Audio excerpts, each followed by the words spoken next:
Hello, beautiful listener. Are you feeling brave today?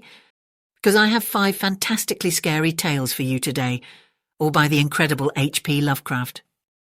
So lie down, get cozied in, and if you enjoy these spooky stories, hit that subscribe button for more terrific tales.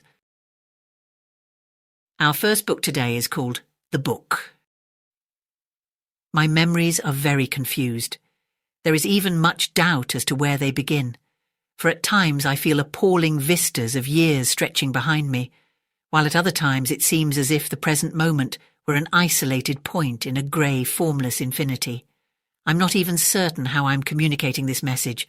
While I know I'm speaking, I have a vague impression that some strange and perhaps terrible mediation will be needed to bear what I say to the points where I wish to be heard. My identity, too, is bewilderingly cloudy. I seem to have suffered a great shock, perhaps from some utterly monstrous outgrowth of my cycles of unique, incredible experience. These cycles of experience, of course, all stem from that worm-riddled book. I remember when I found it, in a dimly lighted place near the black, oily river where the mists always swirl. That place was very old, and the ceiling-high shelves full of rotting volumes reached back endlessly through windowless inner rooms and alcoves. There were, besides, great formless heaps of books on the floor and in crude bins, and it was in one of these heaps that I found the thing. I never learned its title, for the early pages were missing, but it fell open toward the end and gave me a glimpse of something which sent my senses reeling. There was a formula, a sort of list of things to say and do, which I recognized as something black and forbidden, something which I had read of before in furtive paragraphs of mixed abhorrence and fascination penned by those strange ancient delvers into the universe's guarded secrets, whose decaying text I loved to absorb. It was a key, a guide to certain gateways and transitions of which mystics have dreamed and whispered since the race was young, and which lead to freedoms and discoveries beyond the 3 dimensions and realms of life and matter that we know. Not for centuries had any man recalled its vital substance or known where to find it, but this book was very old indeed. No printing press, but the hand of some half-crazed monk, had traced these ominous Latin phrases in uncials of awesome antiquity. I remember how the old man leered and tittered and made a curious sign with his hand when I bore it away. He had refused to take pay for it, and only long afterward did I guess why. As I hurried home through those narrow, winding, mist-choked waterfront streets, I had a frightful impression of being stealthily followed by softly padding feet. The centuried, tottering houses on both sides seemed alive with a fresh and morbid malignity, as if some hitherto closed channel of evil understanding had abruptly been opened. I felt that those walls and overhanging gables of mildewed brick and fungus plaster and timber, with fishy eye-like diamond-paned windows that leered, could hardly desist from advancing and crushing me. Yet I had read only the least fragment of that blasphemous rune before closing the book and bringing it away. I remember how I read the book at last, white-faced and locked in the attic room that I had long devoted to strange searchings. The great house was very still, for I had not gone up till after midnight. I think I had a family then, though the details are very uncertain, and I know there were many servants. Just what the year was I cannot say, for since then I have known many ages and dimensions, and have had all my notions of time dissolved and refashioned. It was by the light of candles that I read. I recall the relentless dripping of the wax, and there were chimes that came every now and then from distant belfries. I seemed to keep track of those chimes with a peculiar intentness, as if I feared to hear some very remote intruding note among them. Then came the first scratching and fumbling at the dormer window that looked out high above the other roofs of the city.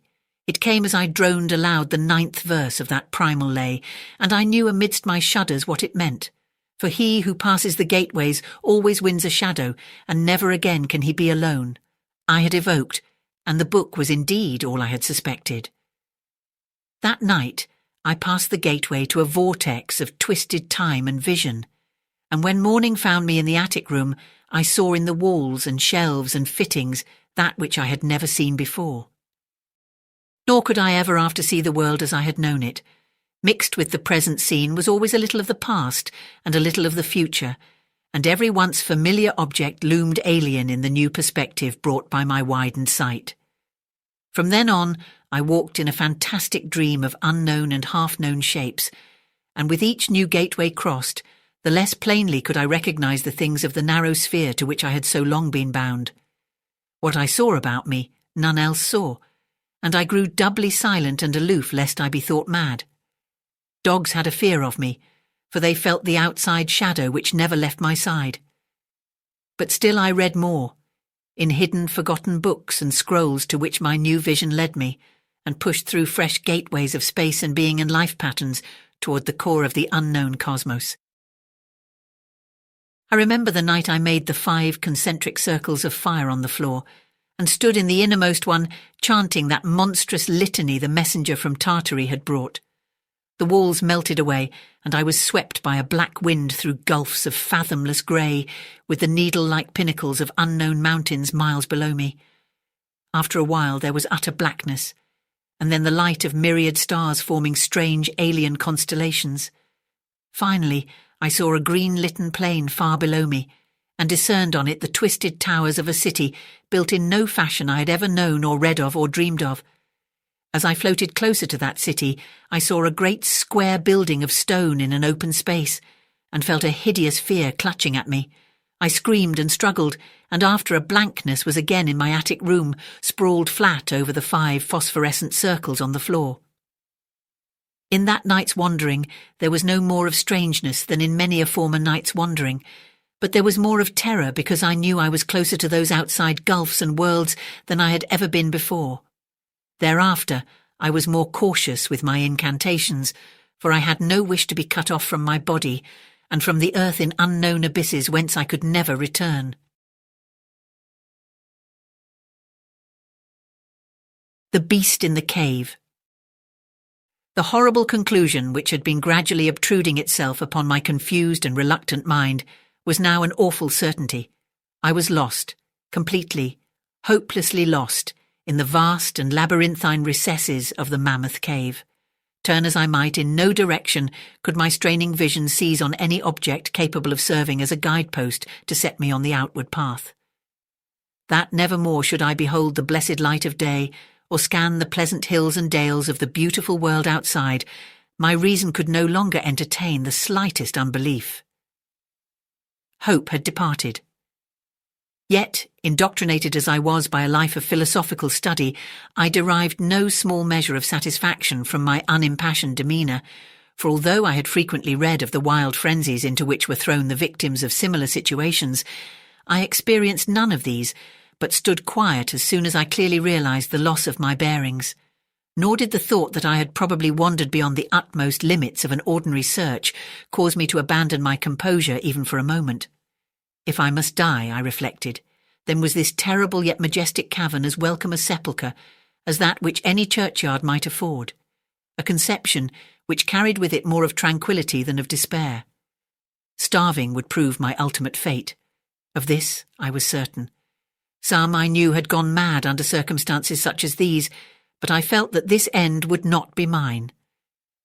My disaster was the result of no fault save my own, since, unbeknown to the guide, I had separated myself from the regular party of sightseers, and wandering for over an hour in forbidden avenues of the cave, had found myself unable to retrace the devious windings which I had pursued since forsaking my companions.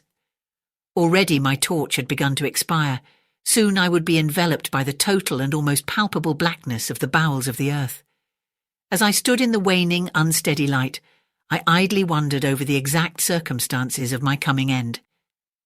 I remembered the accounts which I had heard of the colony of consumptives who, taking their residence in this gigantic grotto to find health from the apparently salubrious air of the underground world, with its steady, uniform temperature, pure air and peaceful quiet, had found instead death in strange and ghastly form.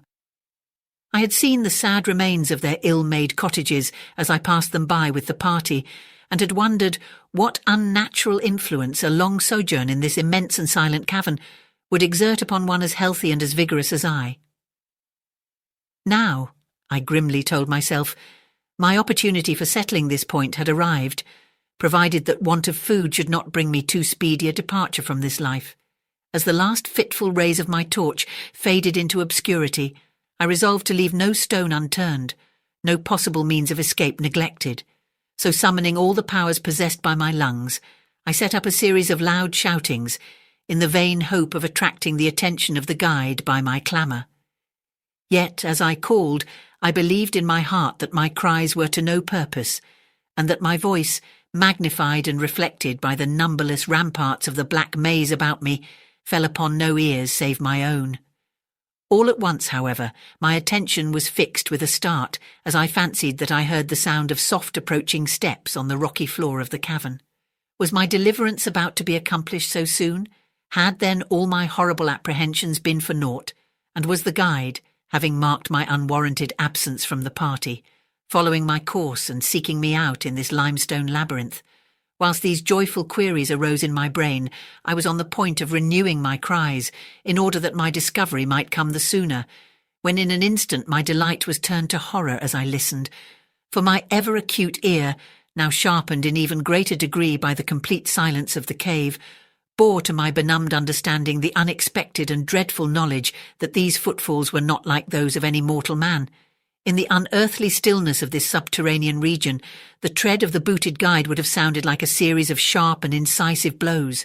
These impacts were soft and stealthy, as of the padded paws of some feline. Besides, at times, when I listened carefully, I seemed to trace the falls of 4 instead of 2 feet. I was now convinced that I had by my cries aroused and attracted some wild beast, perhaps a mountain lion which had accidentally strayed within the cave. Perhaps, I considered, the Almighty had chosen for me a swifter and more merciful death than that of hunger. Yet the instinct of self-preservation, never wholly dormant, was stirred in my breast, and though escape from the oncoming peril might but spare me for a sterner and more lingering end, I determined nevertheless to part with my life at as high a price as I could command. Strange as it may seem, my mind conceived of no intent on the part of the visitor save that of hostility. Accordingly, I became very quiet, in the hope that the unknown beast would, in the absence of a guiding sound, lose its direction as had I, and thus pass me by. But this hope was not destined for realization, for the strange footfalls steadily advanced, the animal evidently having obtained my scent, which in an atmosphere so absolutely free from all distracting influences, as is that of the cave, could doubtless be followed at great distance. Seeing therefore that I must be armed for defence against an uncanny and unseen attack in the dark, I grouped about me the largest of the fragments of rock which were strewn upon all parts of the floor of the cavern in the vicinity, and grasping one in each hand for immediate use, awaited with resignation the inevitable result. Meanwhile the hideous pattering of the paws drew near. Certainly the conduct of the creature was exceedingly strange. Most of the time the tread seemed to be that of a quadruped, walking with a singular lack of unison betwixt hind and 4 feet, yet at brief and infrequent intervals I fancied that but 2 feet were engaged in the process of locomotion. I wondered what species of animal was to confront me. It must, I thought, be some unfortunate beast who had paid for its curiosity to investigate one of the entrances of the fearful grotto, with a lifelong confinement in its interminable recesses. It doubtless obtained as food the eyeless fish, bats and rats of the cave, as well as some of the ordinary fish that are wafted in at every freshet of Green River, which communicates in some occult manner with the waters of the cave. I occupied my terrible vigil with grotesque conjectures of what alterations cave life might have wrought in the physical structure of the beast, remembering the awful appearances ascribed by local tradition to the consumptives who had died after long residence in the cavern. Then I remembered with a start that, even should I succeed in killing my antagonist, I should never behold its form, as my torch had long since been extinct, and I was entirely unprovided with matches. The tension on my brain now became frightful. My disordered fancy conjured up hideous and fearsome shapes from the sinister darkness that surrounded me and that actually seemed to press upon my body. Nearer, nearer, the dreadful footfalls approached. It seemed that I must give vent to a piercing scream, yet had I been sufficiently irresolute to attempt such a thing, my voice could scarce have responded. I was petrified, rooted to the spot. I doubted if my right arm would allow me to hurl its missile at the oncoming thing when the crucial moment should arrive. Now the steady pat, pat of the steps was close at hand, now very close. I could hear the laboured breathing of the animal, and terror-struck as I was, I realised that it must have come from a considerable distance and was correspondingly fatigued. Suddenly the spell broke.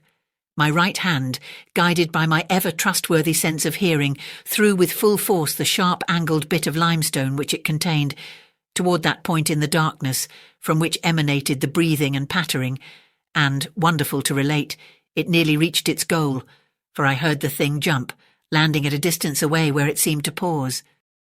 Having readjusted my aim, I discharged my second missile, this time most effectively, for with a flood of joy I listened as the creature fell in what sounded like a complete collapse, and evidently remained prone and unmoving. Almost overpowered by the great relief which rushed over me, I reeled back against the wall. The breathing continued in heavy, gasping inhalations and expirations, whence I realised that I had no more than wounded the creature. And now all desire to examine the thing ceased. At last, something allied to groundless, superstitious fear had entered my brain, and I did not approach the body, nor did I continue to cast stones at it in order to complete the extinction of its life. Instead, I ran at full speed in what was, as nearly as I could estimate in my frenzied condition, the direction from which I had come. Suddenly, I heard a sound, or rather a regular succession of sounds. In another instant, they had resolved themselves into a series of sharp metallic clicks. This time there was no doubt. It was the guide. And then I shouted, yelled, screamed, even shrieked with joy as I beheld in the vaulted arches above the faint and glimmering effulgence, which I knew to be the reflected light of an approaching torch. I ran to meet the flare, and before I could completely understand what had occurred, was lying upon the ground at the feet of the guide, embracing his boots and gibbering despite my boasted reserve, in a most meaningless and idiotic manner, pouring out my terrible story, and at the same time overwhelming my auditor with protestations of gratitude. At length I awoke to something like my normal consciousness.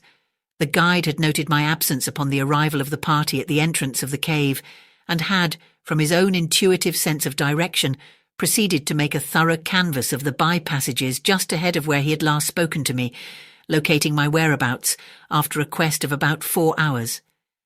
By the time he had related this to me, I, emboldened by his torch and his company, began to reflect upon the strange beast which I had wounded but a short distance back in the darkness, and suggested that we ascertain, by the rushlight's aid, what manner of creature was my victim.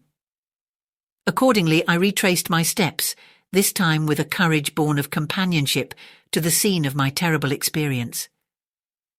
Soon we descried a white object upon the floor, an object whiter even than the gleaming limestone itself. Cautiously advancing, we gave vent to a simultaneous ejaculation of wonderment, for of all the unnatural monsters either of us had in our lifetimes beheld, this was in surpassing degree the strangest. It appeared to be an anthropoid ape of large proportions, escaped perhaps from some itinerant menagerie. Its hair was snow-white, a thing due no doubt to the bleaching action of a long existence within the inky confines of the cave, but it was also surprisingly thin, being indeed largely absent save on the head, where it was of such length and abundance that it fell over the shoulders in considerable profusion. The face was turned away from us, as the creature lay almost directly upon it. The inclination of the limbs was very singular, explaining, however, the alternation in their use which I had before noted, whereby the beast used sometimes all 4, and on other occasions but 2 for its progress. From the tips of the fingers or toes, long nail-like claws extended. The hands or feet were not prehensile, a fact that I ascribed to that long residence in the cave which, as I before mentioned, seemed evident from the all-pervading and almost unearthly whiteness so characteristic of the whole anatomy. No tail seemed to be present. The respiration had now grown very feeble, and the guide had drawn his pistol with the evident intent of dispatching the creature, when a sudden sound emitted by the latter caused the weapon to fall unused. The sound was of a nature difficult to describe. It was not like the normal note of any known species of simian, and I wondered if this unnatural quality were not the result of a long-continued and complete silence, broken by the sensations produced by the advent of the light, a thing which the beast could not have seen since its first entrance into the cave. The sound, which I might feebly attempt to classify as a kind of deep-toned chattering, was faintly continued. All at once a fleeting spasm of energy seemed to pass through the frame of the beast. The paws went through a convulsive motion, and the limbs contracted. With a jerk, the white body rolled over so that its face was turned in our direction. For a moment, I was so struck with horror at the eyes thus revealed that I noted nothing else. They were black, those eyes, deep, jetty black, in hideous contrast to the snow-white hair and flesh. Like those of other cave denizens, they were deeply sunken in their orbits and were entirely destitute of iris. As I looked more closely, I saw that they were set in a face less prognathos than that of the average ape, and infinitely more hairy. The nose was quite distinct. As we gazed upon the uncanny sight presented to our vision, the thick lips opened, and several sounds issued from them, after which the thing relaxed in death. The guide clutched my coat sleeve and trembled so violently that the light shook fitfully, casting weird, moving shadows on the walls about us. I made no motion, but stood rigidly still, my horrified eyes fixed upon the floor ahead. Then fear left, and wonder, awe, compassion, and reverence succeeded in its place. For the sounds uttered by the stricken figure that lay stretched out on the limestone had told us the awesome truth. The creature I had killed, the strange beast of the unfathomed cave, was, or had at one time been, a man.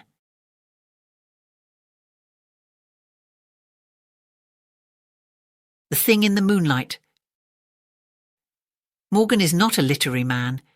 In fact, he cannot speak English with any degree of coherency.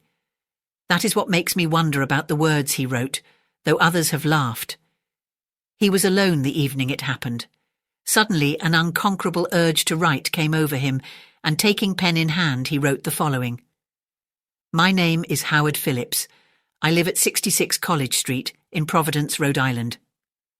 On November 24th, 1927, for I know not even what the year may be now, I fell asleep and dreamed, since when I have been unable to awaken. My dream began in a dank, reed-choked marsh that lay under a grey autumn sky, with a rugged cliff of lichen-crusted stone rising to the north. Impelled by some obscure quest, I ascended a rift or cleft in this beetling precipice, noting as I did so the black mouths of many fearsome burrows extending from both walls into the depths of the stony plateau. At several points the passage was roofed over by the choking of the upper parts of the narrow fissure, these places being exceeding dark and forbidding the perception of such burrows as may have existed there.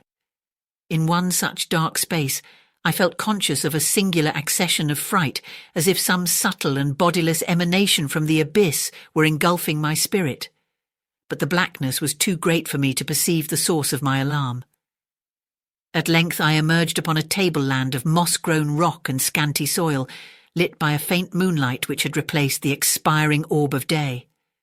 Casting my eyes about, I beheld no living object, but was sensible of a very peculiar stirring far below me, amongst the whispering rushes of the pestilential swamp I had lately quitted.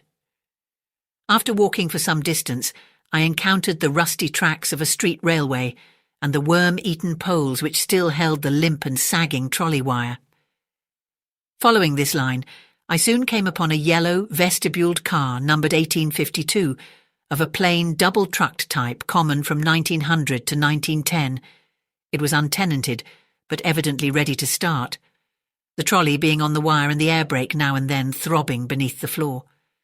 I boarded it and looked vainly about for the light switch, noting as I did so the absence of the controller handle, which thus implied the brief absence of the motorman. Then I sat down in one of the cross seats of the vehicle. Presently I heard a swishing in the sparse grass toward the left, and saw the dark forms of two men looming up in the moonlight. They had the regulation caps of a railway company, and I could not doubt but that they were conductor and motorman. Then one of them sniffed with singular sharpness, and raised his face to howl to the moon. The other dropped on all fours to run toward the car. I leaped up at once and raced madly out of that car and across endless leagues of plateau till exhaustion forced me to stop, doing this not because the conductor had dropped on all fours, but because the face of the motorman was a mere white cone tapering to one blood-red tentacle. I was aware that I only dreamed, but the very awareness was not pleasant. Since that fearful night, I have prayed only for awakening. It has not come. Instead, I have found myself an inhabitant of this terrible dream world. That first night gave way to dawn, and I wandered aimlessly over the lonely swamplands. When night came, I still wandered, hoping for awakening. But suddenly I parted the weeds and saw before me the ancient railway car, and to one side a cone-faced thing lifted its head and in the streaming moonlight howled strangely. It has been the same each day. Night takes me always to that place of horror. I have tried not moving with the coming of nightfall, but I must walk in my slumber, for always I awaken with the thing of dread howling before me in the pale moonlight, and I turn and flee madly. God, when will I awaken? That is what Morgan wrote. I would go to 66 College Street in Providence, but I fear for what I might find there.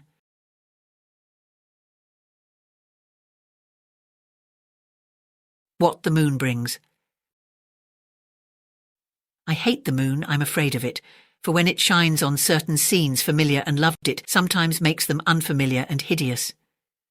It was in the spectral summer when the moon shone down on the old garden where I wandered, the spectral summer of narcotic flowers and humid seas of foliage that bring wild and many-coloured dreams. And as I walked by the shallow crystal stream, I saw unwanted ripples tipped with yellow light, as if those placid waters were drawn on in resistless currents to strange oceans that are not in the world. Silent and sparkling, bright and baleful, those moon-cursed waters hurried I knew not whither, whilst from the embowered banks white lotos blossoms fluttered one by one in the opiate night wind, and dropped despairingly into the stream, swirling away horribly under the arched carven bridge, and staring back with the sinister resignation of calm, dead faces.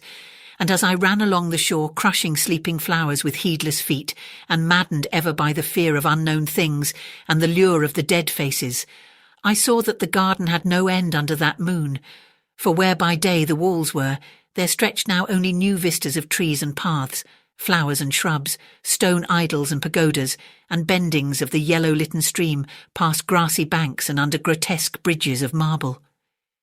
And the lips of the dead lotos faces whispered sadly, and bade me follow, nor did I cease my steps till the stream became a river, and joined amidst marshes of swaying reeds and beaches of gleaming sand, the shore of a vast and nameless sea. Upon that sea the hateful moon shone, and over its unvocal waves weird perfumes brooded. And as I saw therein the lotos faces vanish, I longed for nets that I might capture them, and learn from them the secrets which the moon had brought upon the night. But when the moon went over to the west, and the still tide ebbed from the sullen shore, I saw in that light old spires that the waves almost uncovered, and white columns gay with festoons of green seaweed, and knowing that to this sunken place all the dead had come, I trembled and did not wish again to speak with the lotos faces. Yet when I saw afar out in the sea a black condor descend from the sky to seek rest on a vast reef, I would fain have questioned him, and asked him of those whom I had known when they were alive. This I would have asked him had he not been so far away, but he was very far, and could not be seen at all when he drew nigh that gigantic reef. So I watched the tide go out under that sinking moon, and saw gleaming the spires, the towers, and the roofs of that dead, dripping city. And as I watched, my nostrils tried to close against the perfume-conquering stench of the world's dead, for truly, in this unplaced and forgotten spot, had all the flesh of the churchyards gathered for puffy sea worms to gnaw and glut upon. Over those horrors the evil moon now hung very low, but the puffy worms of the sea need no moon to feed by. And as I watched the ripples that told of the writhing of worms beneath, I felt a new chill from afar out, whither the condor had flown, as if my flesh had caught a horror before my eyes had seen it, nor had my flesh trembled without cause, for when I raised my eyes, I saw that the waters had ebbed very low, showing much of the vast reef whose rim I had seen before. And when I saw that this reef was but the black basalt crown of a shocking icon, whose monstrous forehead now shone in the dim moonlight, and whose vile hooves must pour the hellish ooze miles below, I shrieked and shrieked, lest the hidden face rise above the waters, and lest the hidden eyes look at me after the slinking away of that leering and treacherous yellow moon. And to escape this relentless thing, I plunged gladly and unhesitatingly into the stinking shallows, where amidst weedy walls and sunken streets, fat sea worms feast upon the world's dead.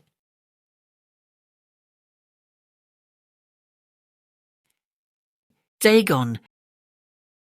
I am writing this under an appreciable mental strain, since by tonight I shall be no more. Penniless, and at the end of my supply of the drug, which alone makes life endurable, I can bear the torture no longer, and shall cast myself from this garret window into the squalid street below. Do not think from my slavery to morphine that I am a weakling or a degenerate. When you have read these hastily scrawled pages, you may guess, though never fully realize, why it is that I must have forgetfulness or death. It was in one of the most open and least frequented parts of the broad Pacific that the packet of which I was supercargo fell a victim to the German sea raider. The Great War was then at its very beginning, and the ocean forces of the Hun had not completely sunk to their later degradation, so that our vessel was made a legitimate prize, whilst we of her crew were treated with all the fairness and consideration due us as naval prisoners. So liberal indeed was the discipline of our captors that 5 days after we were taken, I managed to escape alone in a small boat with water and provisions for a good length of time. When I finally found myself adrift and free, I had but little idea of my surroundings. Never a competent navigator, I could only guess vaguely by the sun and stars that I was somewhat south of the equator. Of the longitude I knew nothing, and no island or coastline was in sight. The weather kept fair, and for uncounted days I drifted aimlessly beneath the scorching sun, waiting either for some passing ship or to be cast on the shores of some habitable land. But neither ship nor land appeared, and I began to despair in my solitude upon the heaving vastnesses of unbroken blue. The change happened whilst I slept. Its details I shall never know, for my slumber, though troubled and dream-infested, was continuous. When at last I awaked, it was to discover myself half-sucked into a slimy expanse of hellish black mire, which extended about me in monotonous undulations as far as I could see, and in which my boat lay grounded some distance away. Though one might well imagine that my first sensation would be of wonder at so prodigious and unexpected a transformation of scenery, I was in reality more horrified than astonished, for there was in the air and in the rotting soil a sinister quality which chilled me to the very core. The region was putrid with the carcasses of decaying fish, and of other less describable things which I saw protruding from the nasty mud of the unending plain. Perhaps I should not hope to convey in mere words the unutterable hideousness that can dwell in absolute silence and barren immensity. There was nothing within hearing and nothing in sight save a vast reach of black slime, yet the very completeness of the stillness and the homogeneity of the landscape oppressed me with a nauseating fear. The sun was blazing down from a sky which seemed to me almost black in its cloudless cruelty, as though reflecting the inky marsh beneath my feet. As I crawled into the stranded boat, I realized that only one theory could explain my position. Through some unprecedented volcanic upheaval, a portion of the ocean floor must have been thrown to the surface, exposing regions which for innumerable millions of years had lain hidden under unfathomable watery depths. So great was the extent of the new land which had risen beneath me that I could not detect the faintest noise of the surging ocean, strain my ears as I might. Nor were there any seafowl to prey upon the dead things. For several hours I sat thinking or brooding in the boat, which lay upon its side and afforded a slight shade as the sun moved across the heavens. As the day progressed, the ground lost some of its stickiness and seemed likely to dry sufficiently for travelling purposes in a short time. That night I slept but little, and the next day I made for myself a pack containing food and water, preparatory to an overland journey in search of the vanished sea and possible rescue. On the third morning I found the soil dry enough to walk upon with ease. The odour of the fish was maddening, but I was too much concerned with graver things to mind so slight an evil, and set out boldly for an unknown goal. All day I forged steadily westward, guided by a faraway hummock which rose higher than any other elevation on the rolling desert. That night I encamped, and on the following day still travelled toward the hummock, though that object seemed scarcely nearer than when I had first espied it. By the fourth evening, I attained the base of the mound, which turned out to be much higher than it had appeared from a distance. an intervening valley setting it out in sharper relief from the general surface. Too weary to ascend, I slept in the shadow of the hill. I know not why my dreams were so wild that night, but ere the waning and fantastically gibbous moon had risen far above the eastern plain, I was awake in a cold perspiration, determined to sleep no more. Such visions as I had experienced were too much for me to endure again, and in the glow of the moon I saw how unwise I had been to travel by day. Without the glare of the parching sun, my journey would have cost me less energy. Indeed, I now felt quite able to perform the ascent which had deterred me at sunset. Picking up my pack, I started for the crest of the eminence. I have said that the unbroken monotony of the rolling plain was a source of vague horror to me, but I think my horror was greater when I gained the summit of the mound and looked down the other side into an immeasurable pit or canyon, whose black recesses the moon had not yet soared high enough to illumine. I felt myself on the edge of the world, peering over the rim into a fathomless chaos of eternal night. Through my terror ran curious reminiscences of Paradise Lost and of Satan's hideous climb through the unfashioned realms of darkness. As the moon climbed higher in the sky, I began to see that the slopes of the valley were not quite so perpendicular as I had imagined. Ledges and outcroppings of rock afforded fairly easy footholds for a descent, whilst after a drop of a few hundred feet, the declivity became very gradual. Urged on by an impulse which I cannot definitely analyse, I scrambled with difficulty down the rocks and stood on the gentler slope beneath, gazing into the Stygian deeps where no light had yet penetrated. All at once my attention was captured by a vast and singular object on the opposite slope, which rose steeply about 100 yards ahead of me, an object that gleamed whitely in the newly bestowed rays of the ascending moon. That it was merely a gigantic piece of stone, I soon assured myself, but I was conscious of a distinct impression that its contour and position were not altogether the work of nature. A closer scrutiny filled me with sensations I cannot express, for despite its enormous magnitude and its position in an abyss which had yawned at the bottom of the sea since the world was young, I perceived beyond a doubt that the strange object was a well-shaped monolith, whose massive bulk had known the workmanship and perhaps the worship of living and thinking creatures. Dazed and frightened, yet not without a certain thrill of the scientist's or archaeologist's delight, I examined my surroundings more closely.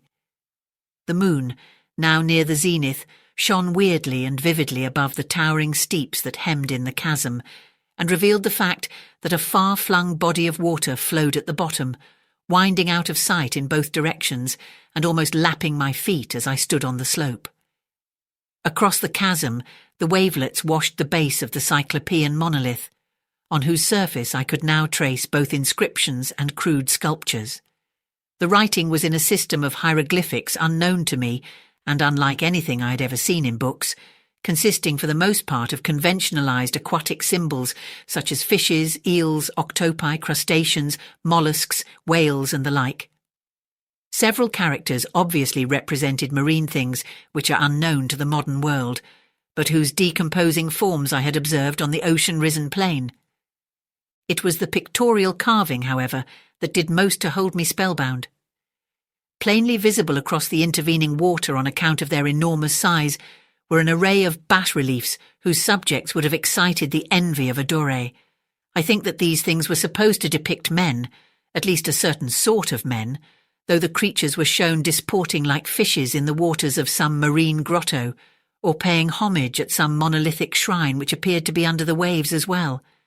Of their faces and forms I dare not speak in detail, for the mere remembrance makes me grow faint.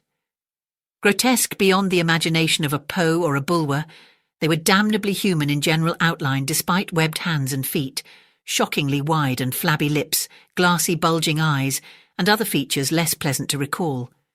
Curiously enough, they seemed to have been chiselled badly out of proportion with their scenic background, for one of the creatures was shown in the act of killing a whale represented as but little larger than himself. I remarked, as I say, their grotesqueness and strange size, but in a moment decided that they were merely the imaginary gods of some primitive fishing or seafaring tribe, some tribe whose last descendant had perished eras before the first ancestor of the Piltdown or Neanderthal man was born. Awestruck at this unexpected glimpse into a past beyond the conception of the most daring anthropologist, I stood musing whilst the moon cast queer reflections on the silent channel before me. Then suddenly I saw it. With only a slight churning to mark its rise to the surface, the thing slid into view above the dark waters. Vast, Polyphemus-like and loathsome, it darted like a stupendous monster of nightmares to the monolith, about which it flung its gigantic scaly arms, the while it bowed its hideous head and gave vent to certain measured sounds. I think I went mad then. Of my frantic ascent of the slope and cliff, and of my delirious journey back to the stranded boat, I remember little. I believe I sang a great deal and laughed oddly when I was unable to sing. I have indistinct recollections of a great storm some time after I reached the boat. At any rate, I know that I heard peals of thunder and other tones which nature utters only in her wildest moods. When I came out of the shadows, I was in a San Francisco hospital, brought thither by the captain of the American ship which had picked up my boat in mid-ocean. In my delirium I had said much, but found that my words had been given scant attention. Of any land upheaval in the Pacific my rescuers knew nothing, nor did I deem it necessary to insist upon a thing which I knew they could not believe. Once I sought out a celebrated ethnologist and amused him with peculiar questions regarding the ancient Philistine legend of Dagon, the fish god.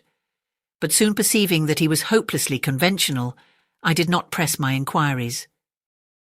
It is at night, especially when the moon is gibbous and waning, that I see the thing.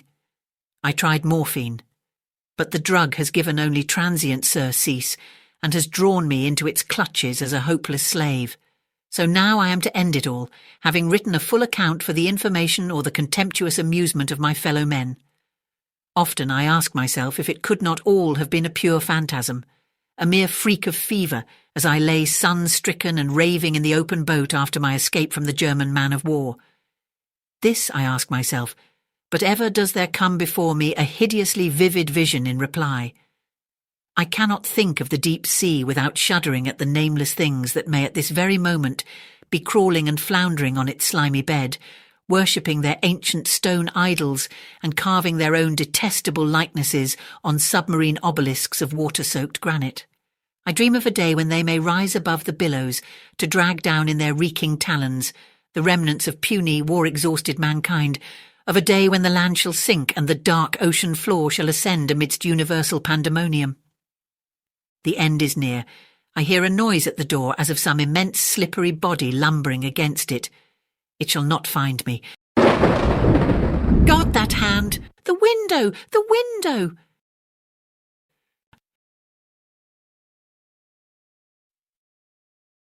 I hope you enjoyed this audiobook, and if you did, come back soon for some more terrific tales.